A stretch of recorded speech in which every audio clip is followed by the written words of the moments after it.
Shalom. Ya, Kyung Hee ya, Kung Si Phát财.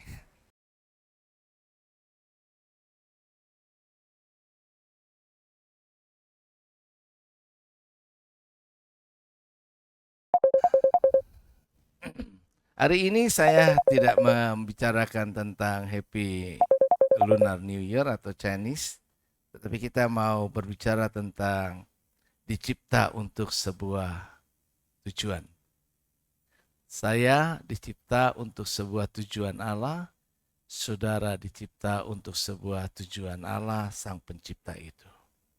Mari kita akan membaca dua ayat di dalam Wahyu pasalnya yang keempat, ayat yang ke-11 dan juga di dalam Yesaya pasal 43 ayatnya yang ke-7.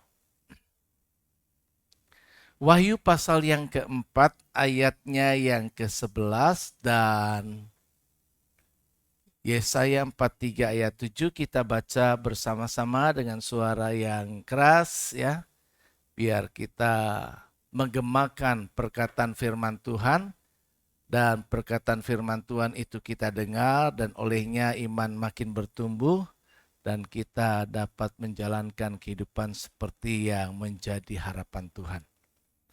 Firman Allah dalam Wahyu 4 ayat yang ke-11 berkata demikian 2-3. Ya Tuhan dan Allah kami, Engkau layak menerima puji-pujian dan hormat dan kuasa. Sebab Engkau telah menciptakan segala sesuatu dan oleh karena kehendak-Mu semuanya itu ada dan diciptakan. Yesaya 43 ayat 7 berkata demikian 2-3.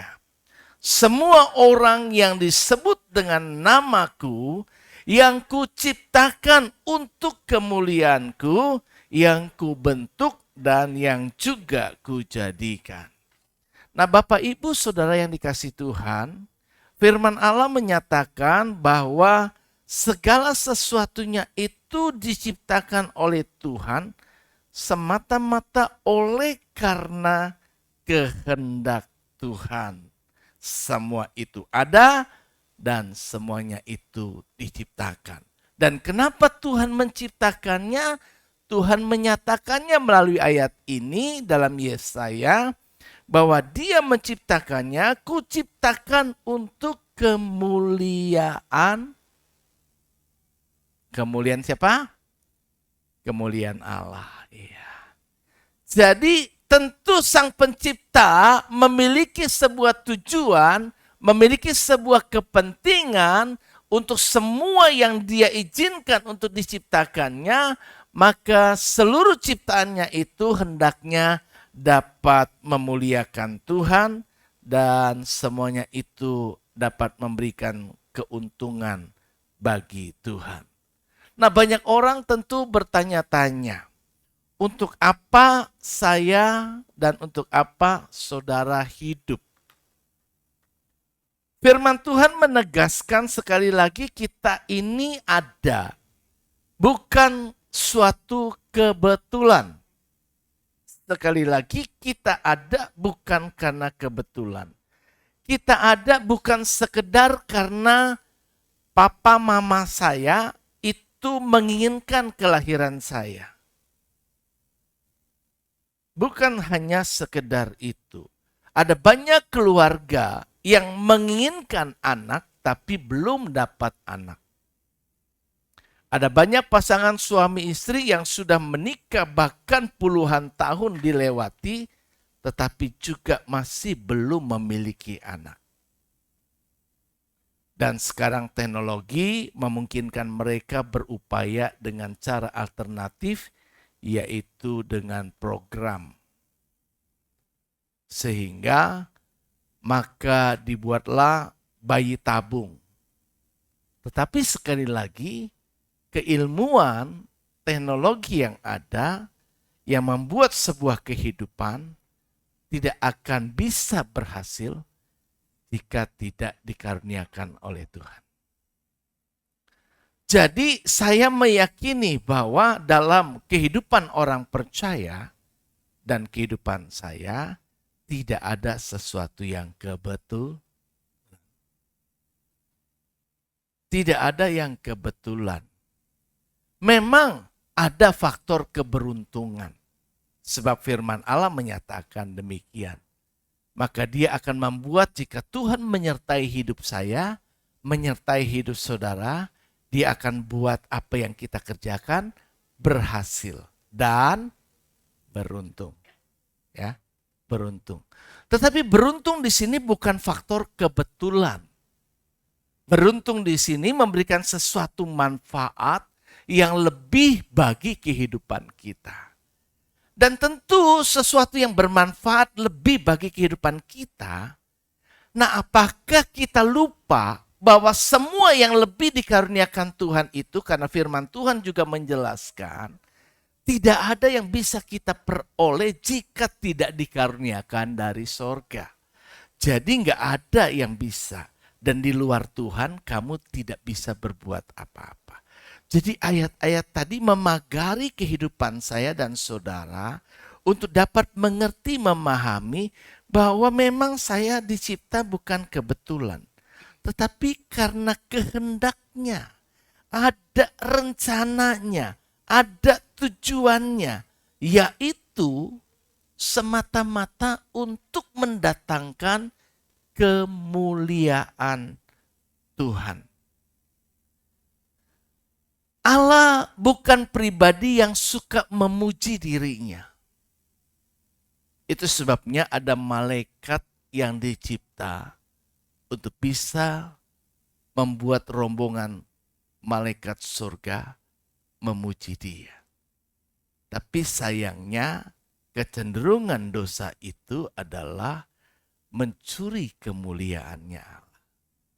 Jika orang-orang yang melayani Tuhan, baik pujian, apalagi juga menyampaikan firman, itu mencuri kemuliaan Allah dengan berorientasi kepada dirinya.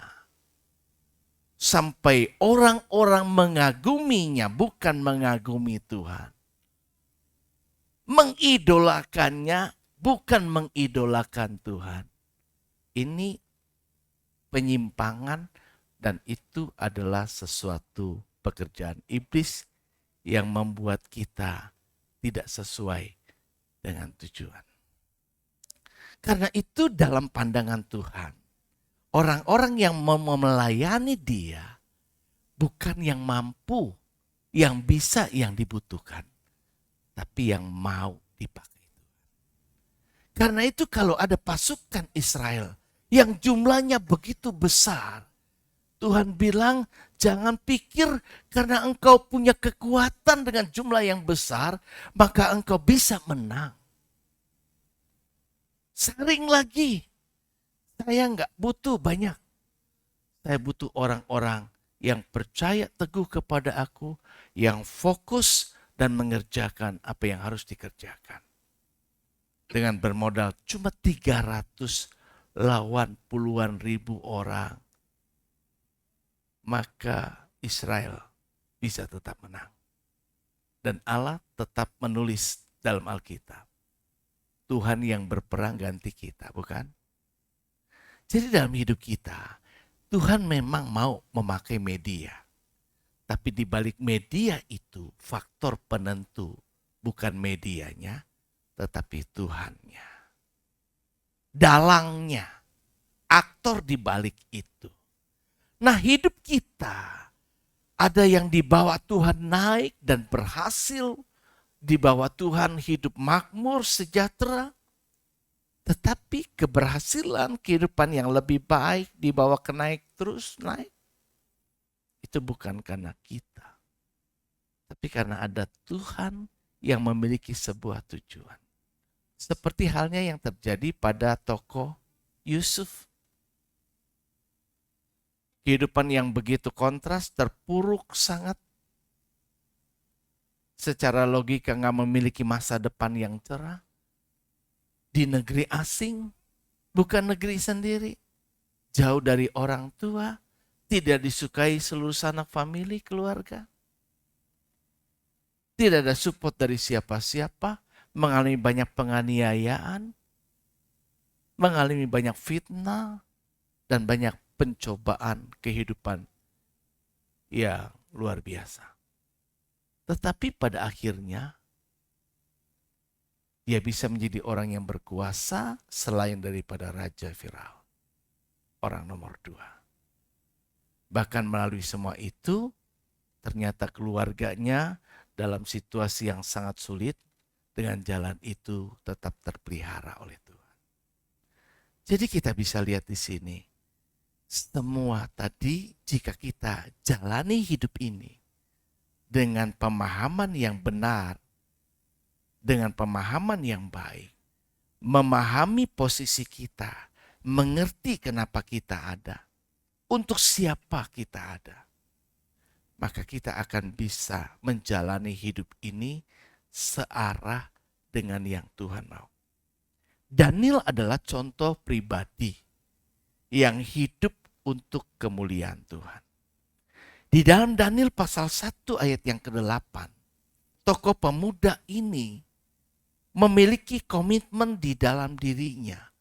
Alkitab mencatat bahwa ia berketetapan hati. Mantap di dalam hatinya, punya komitmen di dalam dirinya. Bahwa saya tidak akan menajiskan diri saya dengan makanan raja yang dalam kepercayaan saya itu dilarang untuk dimakan. Dan itu tidak mendatangkan kemuliaan Tuhan. Makanan-makanan itu membuat saya tergiur secara duniawi, karena itu menarik, tentunya lezat dan bergizi. Saya pengen sesuatu ke depan, tetapi saya tidak kompromi dengan sesuatu itu hanya demi untuk saya, tetapi kembali mengerti saya ada sebagaimana saya ada. Seperti Rasul Paulus berkata, itu karena kasih karunia Tuhan. Jadi mempercayai kasih karunia Tuhan berlangsung dalam hidup kita, maka kita akan bisa membawa hidup ini seperti yang Tuhan mau. Kita bisa lihat pada akhirnya, Daniel tetap setia kepada Tuhan. Bahkan ketika ia menghadapi ancaman di gua singa, dalam Daniel pasal yang ke-6, Daniel tetap percaya sama Tuhan. Enggak bergentar, enggak keluar dari imannya, enggak menyembah yang lain. Tetap meyakini dan menyerahkan kehidupannya. Dia tidak berusaha untuk mempertahankan hidup bagi kepentingan dirinya, tapi dia tetap mengerjakan apa yang Bapa mau untuk dikerjakan. Dan kita bisa lihat, karena dia mengerjakan yang Tuhan mau, maka Tuhan berkenan. Ketika Tuhan berkenan, maka dia menyertai. Dan ketika dia menyertai, ada Tuhan di dalamnya yang mengendalikan segalanya. Tuhan yang mengendalikan segalanya bisa juga mengendalikan singa yang ganas, sehingga mulut singa bisa ditutup, sifat liarnya itu bisa terkendali, bahkan menjadi sahabat dari Daniel di gua yang sempit itu. Daniel selamat, dan hal itu menjadi sebuah kesaksian yang mendatangkan kemuliaan bagi nama Tuhan. Nah, karena itu mari saya dan saudara seharusnya bagaimana supaya kita menyadari dan mengerjakan bahwa saya dicipta untuk sebuah tujuan. Hal yang pertama yang perlu kita sadari adalah penting buat saya dan saudara itu memahami bahwa saya ini, saudara ini harus berfungsi sesuai dengan tujuan pencipta. Perlengkapan handphone dengan segala fasilitas yang dimiliki dengan seri yang ada, dengan kapasitas kemampuan yang bisa dilakukan di sini, ini harus berfungsi sesuai dengan apa yang sudah diciptakan di dalamnya. Dan jika ini tidak berfungsi, saudara punya handphone, handphonenya rusak. Apakah handphone yang rusak akan saudara bawa terus? Tidak. Betul ya? Nggak akan mungkin. Kita taruh di rumah. Kalau perlu kita jual. Bahkan hilang pun kita nggak nyesel. Ya udah rusak.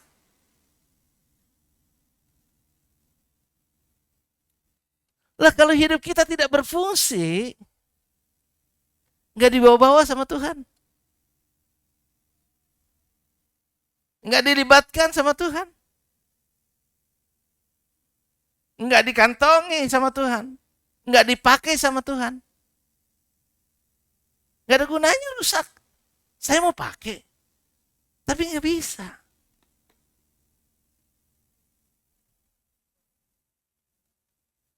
Setiap ciptaan dibuat dengan fungsi tertentu. Jika sebuah benda tidak berfungsi sesuai dengan tujuan penciptanya, maka ia menjadi tidak berguna. Begitu pula tentunya kita ini. Apakah hidup kita telah mendatangkan kemuliaan bagi Sang Pencipta sesuai dengan peruntukan atau tujuannya? Dalam Markus pasal yang kedua ayat yang ke-12, di sini ada sebuah cerita tentang seseorang yang mengalami lumpuh. Dan karena lumpuh, yang namanya lumpuh itu adalah organ-organ tubuhnya itu tidak berfungsi sebagaimana seharusnya. Tangan tidak berfungsi, kaki tidak berfungsi, seluruh organ tubuh yang ada tidak bekerja dengan normal sesuai fungsi yang ada, syaraf-syarafnya tidak bekerja dengan normal, sehingga mengalami kelumpuhan. Ada banyak orang-orang yang lumpuh rohaninya, lumpuh kehidupan rohaninya. Dia adalah orang yang kelihatan secara fisik dan mata dunia sehat, tapi dalam mata pandangan Allah lumpuh. Ketika dia nyanyi, dia nggak bisa angkat pujian naik sampai menyentuh sorga. Dan membuat Allah bertata di atas pujian. Ketika dia berdoa, rasa langit itu menutupinya nggak sampai naik. Semua gelap dan dia tidak pernah merasa hadirat Tuhan. Dia pulang dengan berkeluh kesah, khotbahnya gua nggak ngerti. Gua nggak dapat apa-apa. Hidupnya nggak bertumbuh. Kemudian lebih menyukai keduniawian daripada menyukai kerohanian. Mulai hidupnya bergeser. Ada sesuatu yang seharusnya dia berfungsi, enggak berfungsi. Jika ada organ-organ tubuh kita ini yang tidak bekerja dengan sesuai fungsinya, jantung kita membuat kita bisa hidup. Jika jantung tidak berfungsi, matilah kita. Paru-paru kita juga tentunya punya fungsinya. Jika paru-paru kita tidak bisa juga bekerja, matilah kita.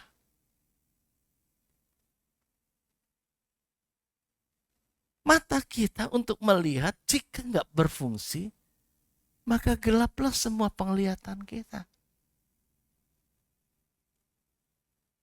Nah, apakah Tuhan pelengkapi semua ciptaannya? Tentu iya. Dia sudah pelengkapi sesuai dengan tujuannya. iPhone, ini berapa ya? 14 Pro Max.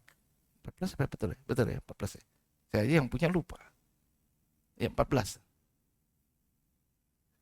Dibanding dengan iPhone 9 atau iPhone 11 atau yang lain begitu, tentu berbeda. Karena yang menciptakan itu dengan kemampuan-kemampuan yang lebih. Jadi saudara harus bisa berfungsi dalam pengertian. Bukan cuma nyala. Bukan cuma bisa dipakai telepon dan WA. Tapi ada sesuatu kelengkapan lain yang memiliki kelebihan dia dibanding dengan yang lain. Dan itu harusnya bisa berfungsi dan membuat maksimal. Kenapa dia punya ini dibanding dengan yang lain? Kenapa dia mau beli yang ini? Karena ada fiturnya, ada fungsinya yang memiliki kelebihan tertentu dan kelebihan itu memberi benefit sesuai dengan apa yang dia maksud inginkan bagi yang sama memilikinya. Begitu juga Tuhan. Saya punya kapasitas begini, Dedi punya kapasitas begitu, saudara punya kapasitas begini dan begitu. Gitu loh. Berbeda-beda. Tapi hendaknya kita berfungsinya nggak sama. Sesuai dengan fungsinya masing-masing. Allah nggak pernah menuntut orang yang punya kapasitas cuma iPhone-nya cuma iPhone 2 dengan kapasitas 9. Nggak mungkin. Nggak. Allah itu adil. Dia tahu kok. Gitu loh. Cuma yang Tuhan inginkan, kalau kamu begini, ya begini aja udah jadi. Tapi maksimal. Bisa maksimal. Gitu loh. Dulu kita punya teknologi kan masih rendah. Tapi dengan teknologi rendah kan kita tetap masih bisa survive. Masih bisa hebat. Masih bisa mengerjakan ini dan itu. Semakin berkembang, tuntutan semakin tinggi. Terus kita harus menyesuaikan dengan itu.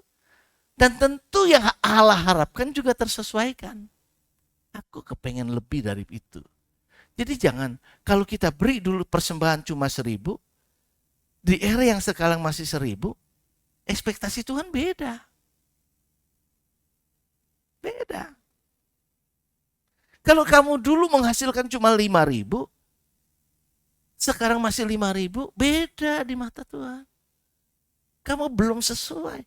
Karena di era yang sekarang yang aku perlengkapi kamu di era yang sekarang. Orang gak mungkin menciptakan sesuatu di era yang sekarang modern ini dengan teknologi jadul, bukan? Betul gak?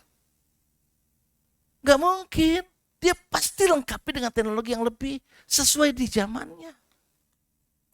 Begitupun juga saya dan saudara punya kapasitas kemampuan yang lebih. Nah yang si lumpuh ini gak bisa apa-apa. Moyung gak ada guna. Dan berharap pertolongan orang lain. Bagus ada orang yang nolong. 4 orang punya inisiatif berusaha di tengah situasi yang sulit gak mungkin rasanya. Karena kerumunan orang banyak. Dia turunkan dari atas. Yesus iba. Wah ternyata usahanya, imannya luar biasa. Maka Tuhan berkenan untuk memulihkan keadaannya dan orang itu tidak lagi dalam keadaan yang tidak berfungsi. Dia dipulihkan Tuhan. Maka apa yang terjadi setelah dipulihkan? Bukan sebelum. Setelah dia dipulihkan, dia berfungsi kembali, bisa jalan sendiri, bisa hidup mandiri. Orang-orang yang melihat semua itu dikatakan kagum. Dan tentu respon yang umum, puji Tuhan, luar biasa. Yang dipuji, dimuliakan, mendatangkan kemuliaan Tuhan. Kalau kita sakit kita makin berat. Rasanya sulit. Pengharapan kita harus tetap satu. Percayalah, seperti pengalaman yang saya alami dan yang saya hidupi. Mujizat itu ada. Dan untuk memberi kesempatan buat kita kasih testimoni yang mendatangkan kemuliaan Allah. Jadi ketika engkau sembuh, jangan muliakan dokter, jangan muliakan sinse, jangan muliakan saya punya usaha, tapi muliakan Allah yang hebat, melebihi dari sakit yang kita alami. Jangan mengecilkan sakitnya ringan, jadi saya sembuh. Tapi besarkan, saya punya Tuhan yang besar.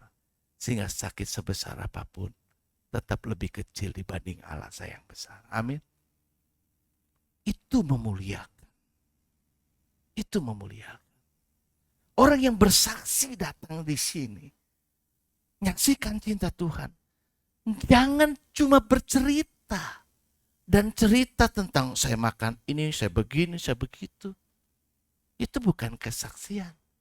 Anda cerita curhat.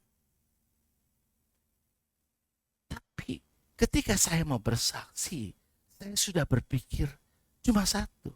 Gimana Tuhan dimuliakan. Gimana faktor peran Tuhan yang saya ceritakan. Sehingga saya mengalami pertolongan.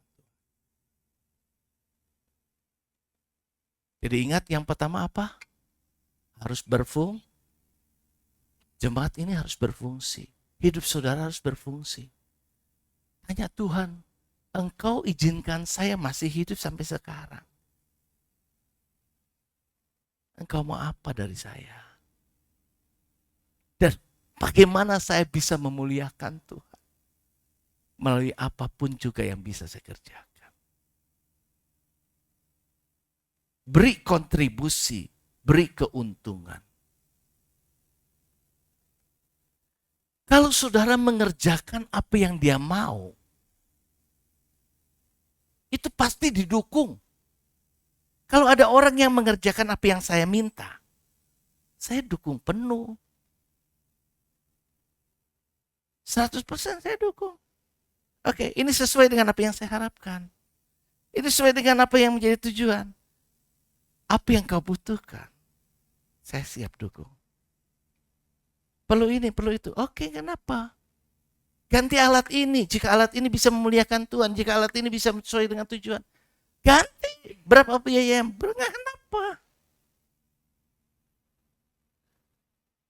Dari situ kita bisa paham, otak connect sama Tuhan. Oh iya, kalau saya melakukan segala sesuatu, dan itu sesuai dengan apa yang Tuhan mau. Kita punya Allah yang akan menjadi supporter, pendukung yang paling besar. Karena itu, maka kita bisa berkata, jika Allah di pihak kita, siapa lawan kita? Nehemia mau membangun tembok Yerusalem yang sudah jadi reruntuhan. Para tokoh politik, orang elit, coba menghalang-halangi. Tapi ini mendatangkan kemuliaan Allah. Maka ada tangan Tuhan yang kuat, yang akan mendukung dia. Sampai membuat raja mendukungnya. Jika saudara di tempat pekerjaan, dan pekerjaan yang saudara kerjakan itu mendatangkan kemuliaan Allah. Percayalah, Tuhan pasti tolong. Jika kita usaha, dan usaha kita juga bisa mendatangkan kemuliaan Allah, pasti Tuhan tolong.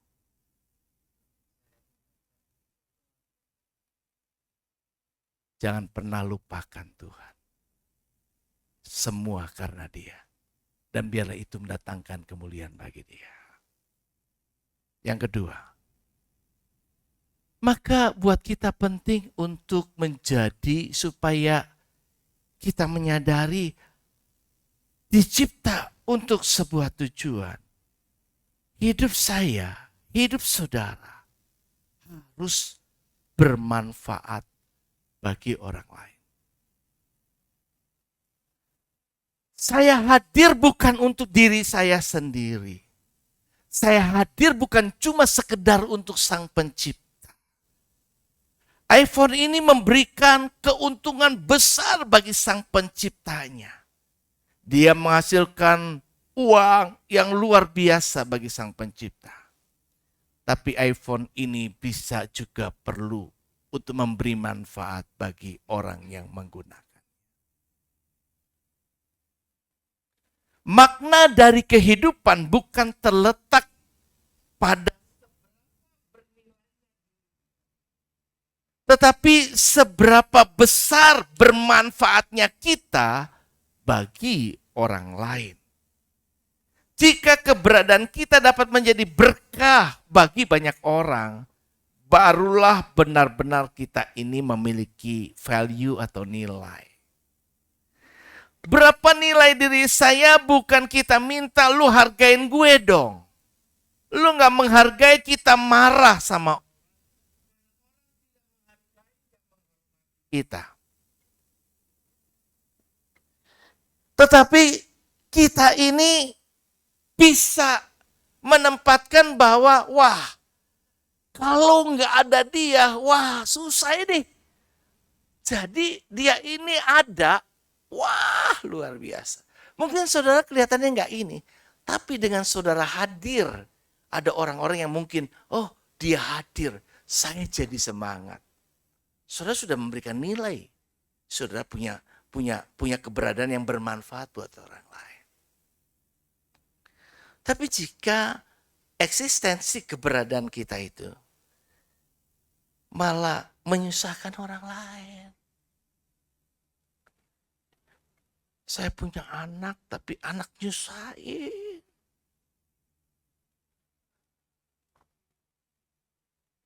Saya punya pasangan, tapi pasangan nyusahin.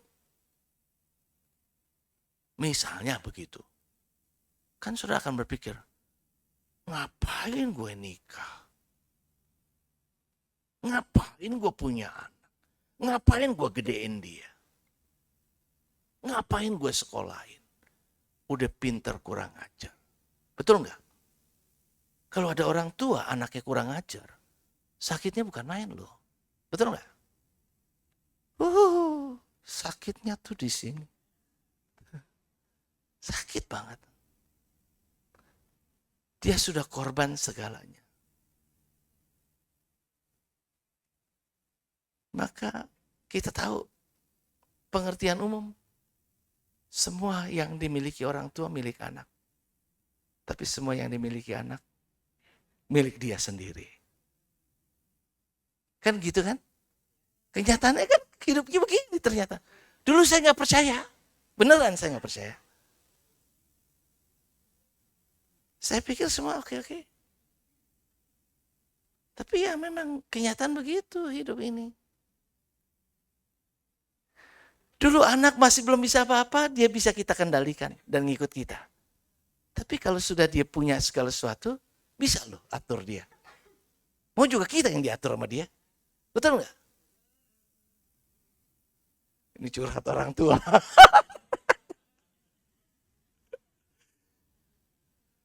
Tapi beneran. Ternyata yang suka di WA itu, nasihat-nasihat Cina itu, benar loh, ya kan? Benar. Jadi yuk kita jadi orang yang bermanfaat. Enggak cuma untuk diri kita, tapi buat siapapun juga. Terlebih tentunya buat orang-orang mulai dari keluarga, ya kan? Kemudian yang lainnya. Kisah Rasul 3 ayat 6 berkata, tetapi Petrus berkata, emas dan perak tidak ada padaku. Tetapi apa yang aku punya, kuberikan kepadamu. Saya cuma punya Yesus. Maka demi nama Yesus orang Nazaret itu, berjalanlah engkau. Dia punya iman yang kuat. Dengan imannya yang kuat sama Tuhan, dia bisa membuat orang lain yang lumpuh jadi berjalan. Saudara mungkin gak punya, aku kan gak bisa buat apa-apa. Gue aja susah, duit gak ada. Atau ada cukup buat saya doang. Ya saya gak bisa, lu jangan harap gue. Banyak orang mengharapkan kita. Banyak orang membutuhkan kita. Pertama sadari, saudara orang yang berharga. Setidaknya Tuhan mau katakan, engkau berharga di mataku. Amin.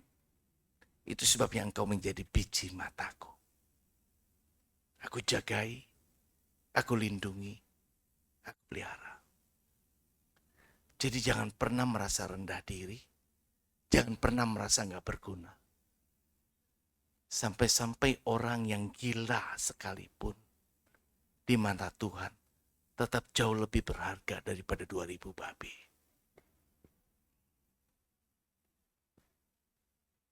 Karena engkau ciptaanku. Tapi yang Tuhan harapkan, kau bisa menyenangkan aku dengan jadi berkat buat orang lain. Nggak usah pusing dengan diri sendiri. Saking pusingnya kita melakukan upaya-upaya dengan cara kita. Sampai-sampai kita melanggar apa yang harusnya kita tidak langgar. Tenang aja. Tenang.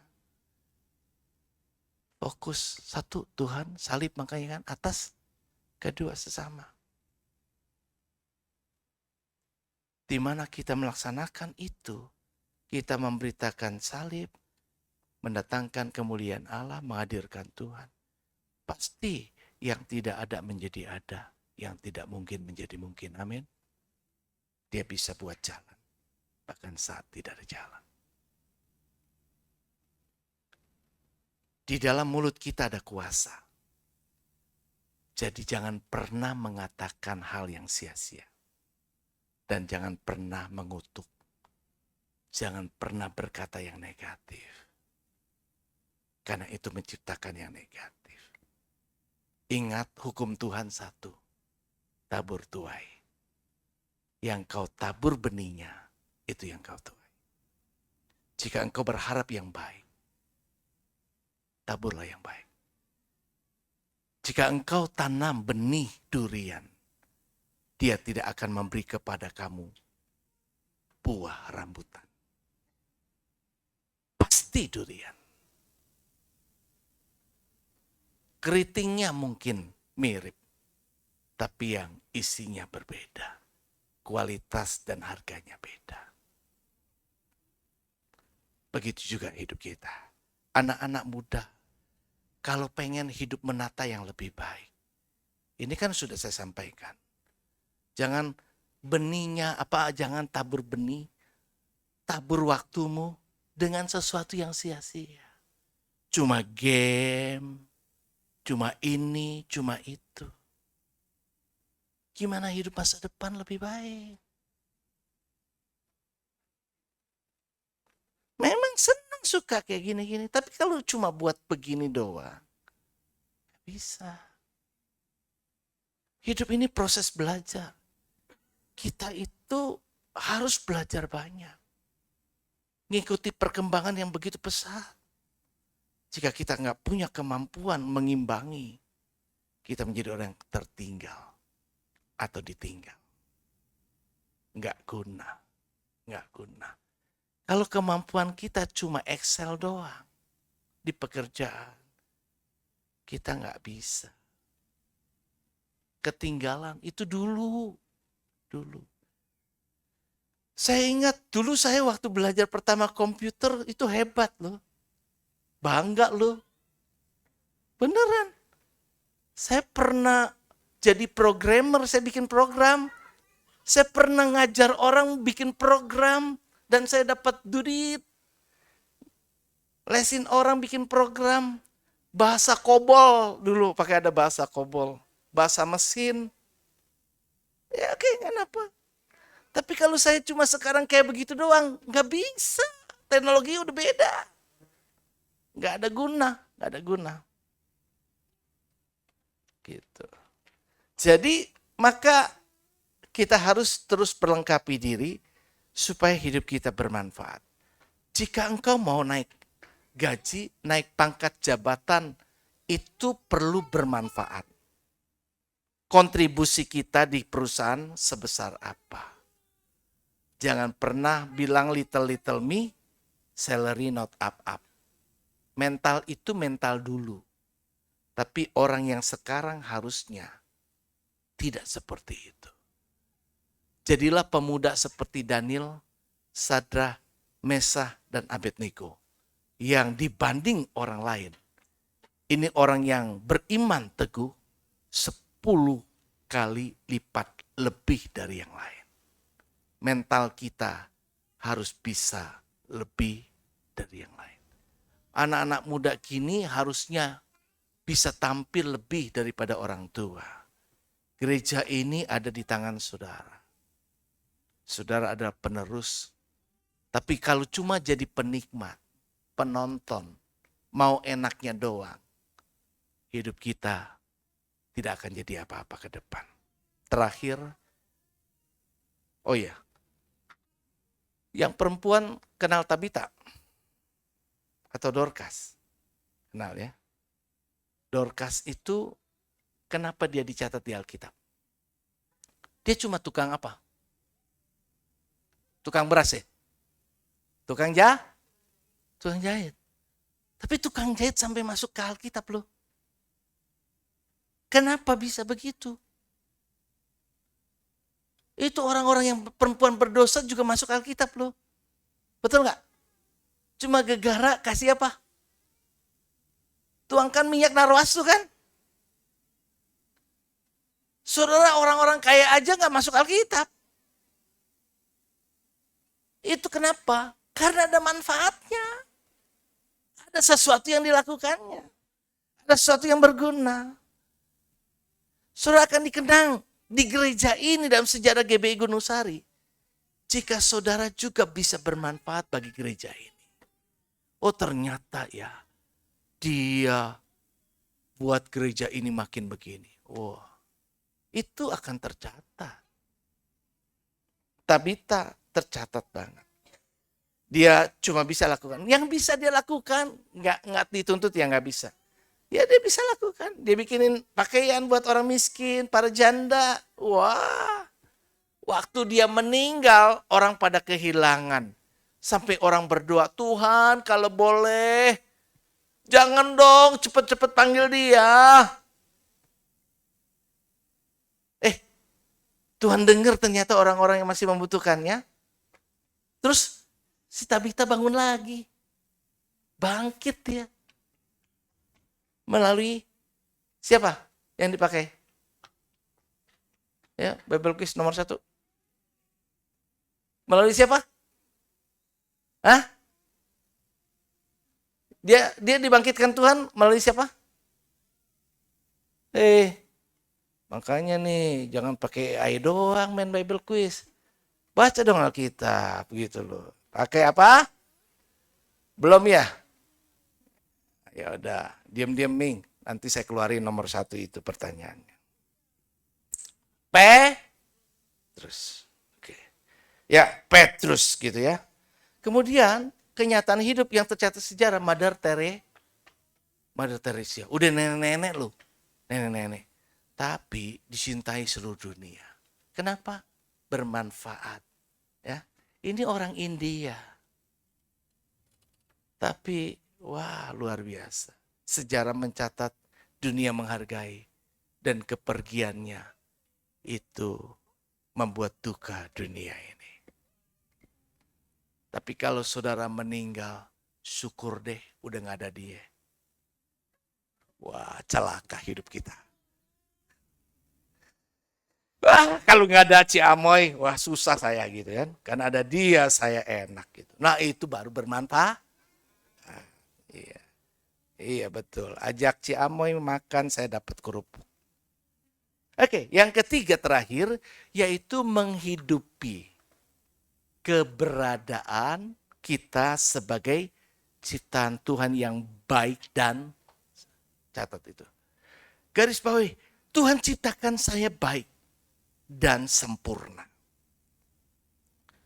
Nah, kalau pada dasarnya kita punya benih yang baik, gambar diri dan rupa Allah, kapasitas kemampuan seperti Allah, maka pada dasarnya kita punya sesuatu yang bisa kita keluarkan itu yang baik itu.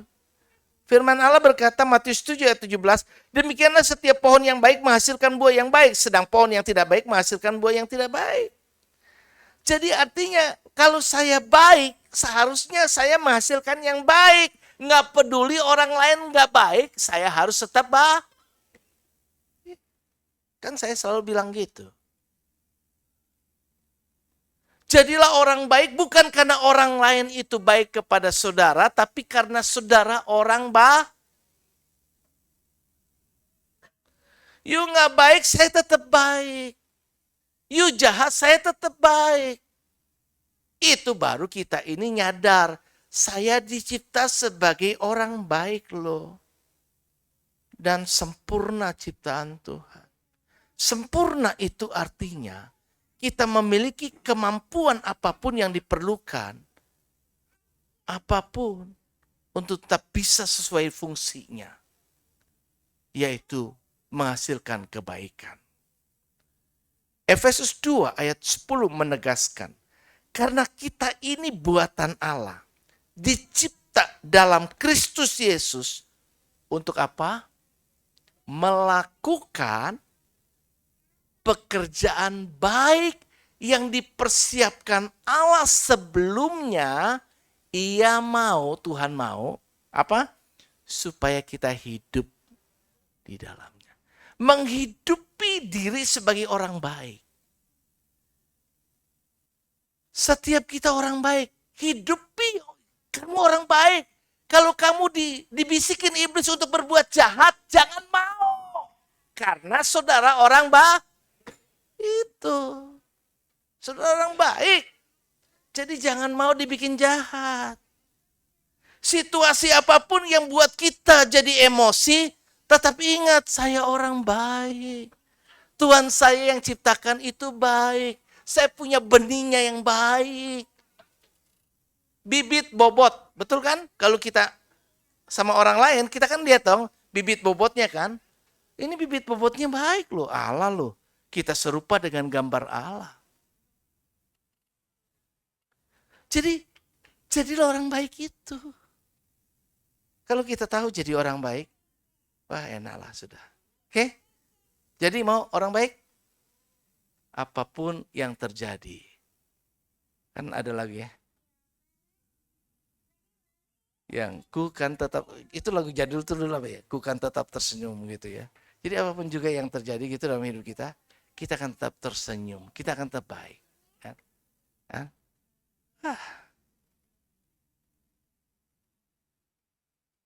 Dulu saya dijahatin di kantor tuh. Wah, dulu teman saya yang kalau ketemu saya mukanya baik banget semuanya. Wah, ini dan sebagainya. Di depan semua sama saya baik. Tapi di belakang tidak baik.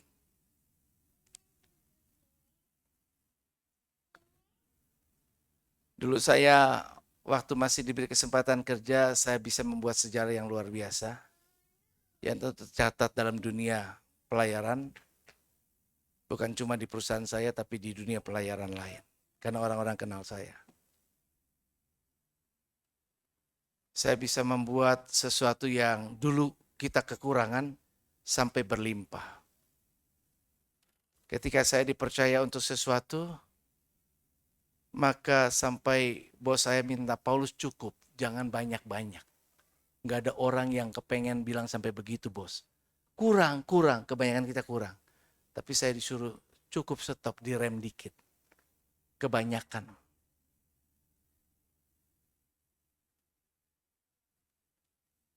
Saya pegang impor yang dulu selalu naturnya, alamiahnya. Lebih banyak ekspor dari impor. Sehingga banyak kontainer yang mau dipakai itu kurang. Untuk ekspor kan perlu kontainer. Kurang.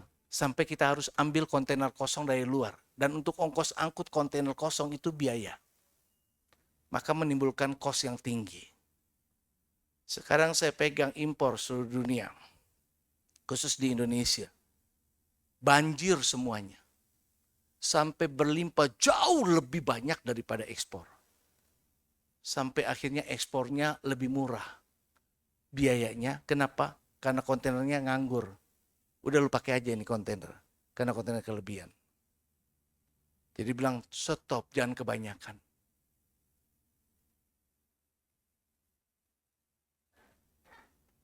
Maka saya merubah orang yang dulu bos benci sama saya. nggak suka sama saya, sentimen sama saya, maka saya jadi anak emas. Kenapa?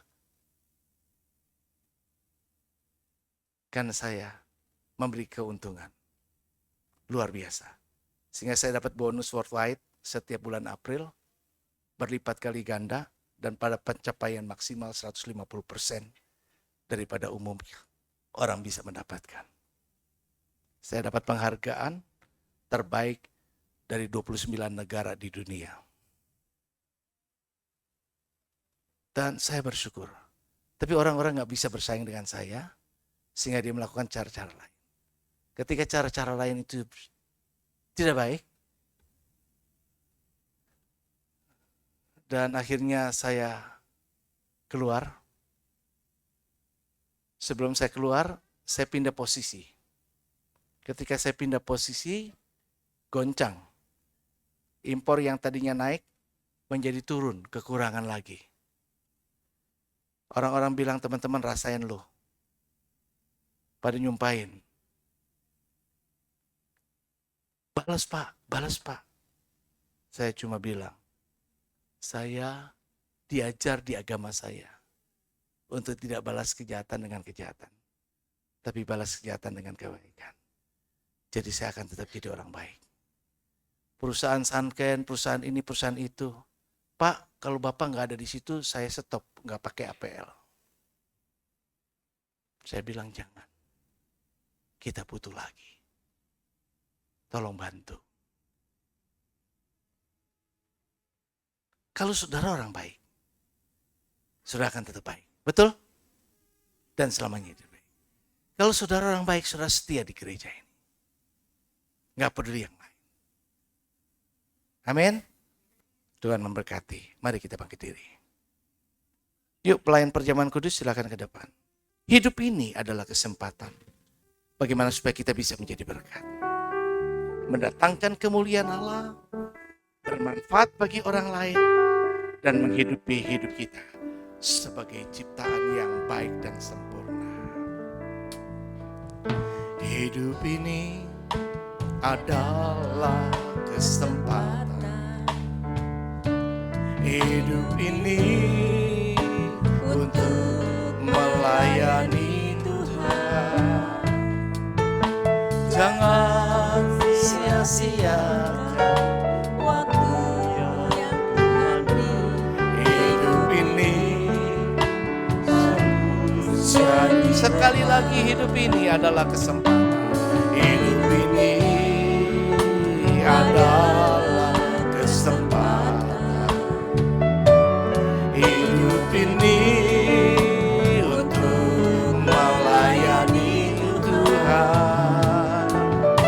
Jangan sia-siakan waktu yang Tuhan beri. Hidup ini harus jadi berkat. Oh Tuhan, pakailah hidupku selagi aku masih kuat. Bila saatnya nanti ku tak berdaya lagi, hidup ini sudah jadi berkat. Bila saatnya nanti ku tak berdaya lagi, hidup ini sudah jadi berkat. Kami sadar adalah sebuah kesempatan buat kami. Jika kami masih ada sebagaimana kami ada, maka kehidupan kami mendatangkan hormat kemuliaan bagi Engkau, Sang Pencipta.